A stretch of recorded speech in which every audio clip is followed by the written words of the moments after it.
አሰላሙ አለይኩም ውድና የተከበራችሁ ቤተሰቦቼ እንዴት ናችሁ? ዛሬ በአዲስ ቪዲዮ መጥቼላችኋለሁ። የሚገርም ቪዲዮ ይዤላችሁ መጥቻለሁ። ቪዲዮውን እስከ መጨረሻ አይታችሁ ተከታተሉት። ጸጉራችሁ ያለማቋረጥ የሚያሳድግ ጸጉራችሁ የሚያጠቁርላችሁ የሚገርም የጸጉር ውህድ ነው። በተለይ ጸጉር ያለሰልሳል፣ ጸጉር ያሳድጋል። ከግንባራችሁ ላይ ለሸሸ፣ ለሚነቃቀል፣ ለሚሰባበር ጸጉራችሁ ሻይን ለማድረግ ጸጉር የሚያጠቁር የጸጉር ውህድ ይዤላችሁ መጥቻለሁ። ቪዲዮውን እስከ መጨረሻ በተለይ ከግንባራችሁ ላይ ለሸሸ የሚገርም ለውጥ የምታገኙበት ስፕሬ ሰርቼላችኋለሁ። የቪዲዮ መጨረሻ ላይ ታገኙታላችሁ። ቪዲዮውን እስከ መጨረሻ ተከታተሉት። ቀጥታ ወደ አሰራሩ እንገባለን። እዚህ ጋር በዋነኝነት የተጠቀምኩት አንድ ሽንኩርት ቆራርጬ በዚህ መልኩ የስጋ መጥበሻና ወረቀል ጋር እንቁላልም አለኝ። ሌሎችን ግብአቶች አሉኝ። ቪዲዮውን እስከ መጨረሻ ተከታተሉት ምላችሁ ለዛ ነው። ሙሉ አሰራሩን አይታችሁ እንድትሰሩት የሚገርም ለውጥ ያየሁበት ነው ውድ ቤተሰቦቼ። በዚህ መልኩ ሽንኩርቴና የስጋ መጥበሻውን ወረቀል ጋሩን አንድ ላይ አድርጌ ዘይት ጨምሬ እፈጫቸዋለሁ።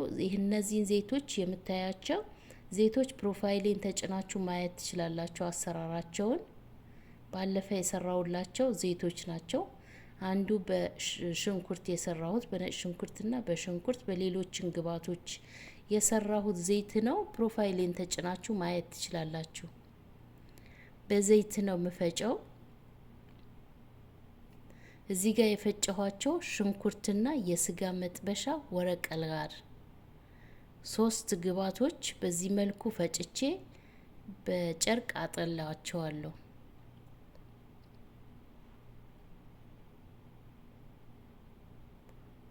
አሁን ቀጥታ ወደ ውህዳችን እንገባለን። እዚህ ጋር 2 ማንኪያ ቡና ተጠቅሜያለሁ።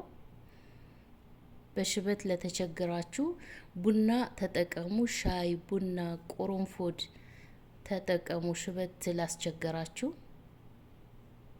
2 እንቁላል ተጠቅሜያለሁ እዚህ ጋር እና 2 ማንኪያ ቡና በደንብ አርጌ አዋህዳቸዋለሁ። ቪዲዮውን እስከ መጨረሻ ተከታተሉት። በዚህ ቪዲዮ ጸጉራችሁን በሚገርም ሁኔታ ጸጉራችሁ በአንድ ጊዜ ስትጠቀሙት ለውጥ ታገኙበታላችሁ። በደንብ አርገን እንመታዋለን። እንደ ጸጉራችሁ ብዛት ቡና መጨመር ትችላላችሁ፣ እንቁላልም መጨመር ትችላላችሁ።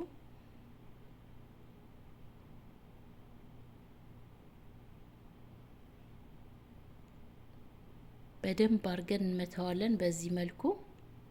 ይሄንን የምታዩት ተልባ ነው። ተልባ መጀመሪያ ላይ እንዳያችሁ ሳጠለው ያሳየኋችሁ 2 ማንኪያ ተልባ ቀቅዬ በዚህ መልኩ አጠለዋለሁ። ቁርንፉድ ጨምሬበታለሁ። ተልባውን ስቀቅል ቁርንፉድ 10 ፍሬ ቁርንፉድ ጨምሬበታለሁ።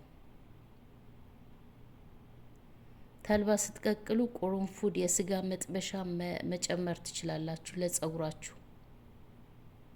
ለፊታችሁ ከሆነ ለብቻው መጠቀም አለባችሁ። ብቻውን ቁርንፉድና የስጋ መጥበሻ መጠቀም የለባችሁም ለፊታችሁ ስትጠቀሙት።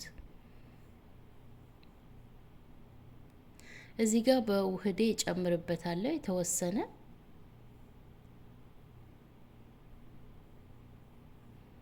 ቡናና እንቁላል ነው የተጠቀምኩት።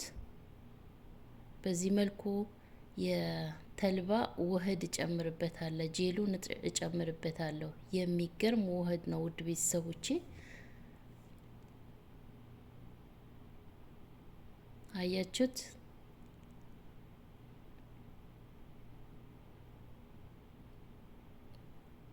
የሰራሁት ስፕሬ በሽንኩርት የሰራሁት እንዴት አድርጌ እንደምጠቀም አሳያችኋለሁ። እዚህ ጋር ተልባ ጨምሬያለሁ። እንቁላል 2 ማንኪያ ቡና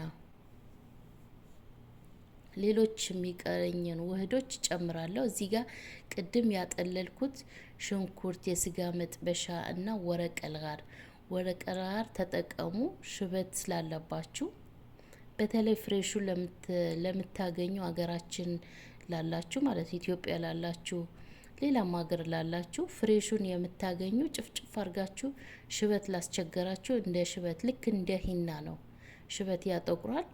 ለሽበት ተጠቀሙት። በዘይት መልክ መስራት ትችላላችሁ። በዚህ መልኩ በደንብ አድርጌ ያቀላቅለዋለሁ። መጀመሪያ ላይ ያሳየኋችሁ የጨመቅኩትን የሽንኩርትና የስጋ መጥበሻ የወረቀል ጋር በዘይት አድርጌ ፈጭቼ ትንሽ ጨምሬበታለሁ። መጨረሻ ላይ ያሳያችኋለሁ። የሽንኩርቱን ውሃ እንዴት አድርጌ እንደምጠቀም እነግራችኋለሁ መጨረሻ ላይ። ዘይታችን ጨምረናል። በዚህ መልኩ ጨርሼለታለሁ። ውህዳችንን በዚህ መልኩ አልቆለታል።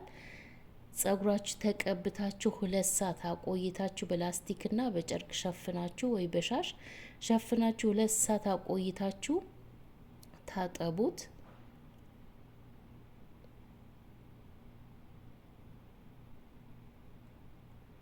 ስትቀቡት ግዴታ ማሳጅ ማድረግ አለባችሁ።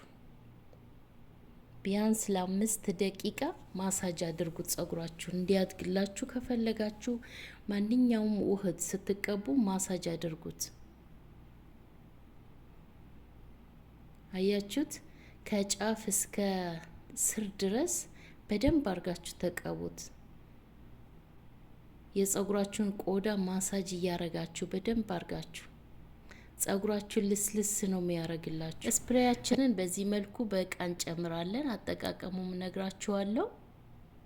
ሽንኩርት እና የስጋ መጥበሻ ወረቀል ጋር በዘይት አርጌ ነው የፈጨሁት።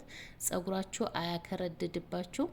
ይህንን ስፕሬ የምትጠቀሙት መጀመሪያ ላይ ውህዱን ከመቀባታችሁ በፊት ስፕሬውን ግንባራችሁ ላይ በደንብ ግንባራችሁ ላይ ለሸሸ ቤቢ ሄር ማብቀል የምትፈልጉ በደንብ አርጋችሁ ጸጉራችሁ ስርስሩን ቆዳችሁን ስርስሩን በደንብ ተቀብታችሁ ማሳጅ አድርጋችሁ ከዛ መጨረሻ ላይ ይሄንን ውህድ ትቀቡታላችሁ። ተቀብታችሁ በላስቲክና በጨርቅ በደንብ አርጋችሁ ሸፍናችሁ 2 ሰዓት አቆይታችሁ በሻምፖአችሁ መታጠብ ነው እና የሚገርም ውጤት ታገኙበታላችሁ። ሽታ የለውም። በሻምፖ ስትታጠቡት ሽታው ሙልጭ ብሎ ይጠፋላችኋል። ምንም አይነት ሽታ አይኖረውም። ተጠቀሙት። ታመሰግኑኛላችሁ። ሀሳብ አስተያየት ካላችሁ ኮሜንት ላይ ያስቀምጡልኝ። ለቤቴም አዲስ የሆናችሁ ሰብስክራይብ በማድረግ የደወሉን ምልክት በመጫን ቤተሰብ እንድትሆኑ በአክብሮት ጠይቃችኋለሁ። ውድ ቤተሰቦቼ ለምትሰጡኝ አሪፍ ሀሳብ አስተያየት አመሰግናለሁ። ከዚህ የበለጠ እንድሰራላችሁ ላይክ በማድረግ ቪዲዮዬን ሼር ማድረግ የምትችሉ ሼር በማድረግ ለሌሎች እንዲደርስ አድርጉ። ወደፊት አሪፍ ቪዲዮ ይዤላችሁ መጣለሁ። እንግዲህ ለዛሬ ይዤላችሁ የመጣሁት ይሄንን ይመስላል። እንደሚጠቅማችሁ ተስፋ አድርጋለሁ። በሌላ ቪዲዮ እስከምንገናኝ ደህና ቆዩልኝ።